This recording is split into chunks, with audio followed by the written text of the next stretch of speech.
अजरामरवत् प्राज्ञं विद्यामर्थं च चिन्तयेत् गृहीत इव केशेषु मृत्युनाम धर्ममाचरित भनिएको छ।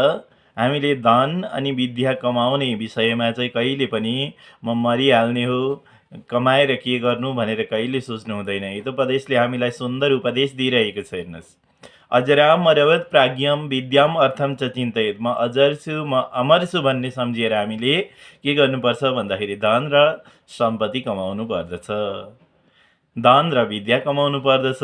अनि पुण्य कर्म कहिले गर्ने भन्दाखेरि गृहीत एव केशेषु, हाम्रो केशेषु भनेको शिरसम्म चाहिँ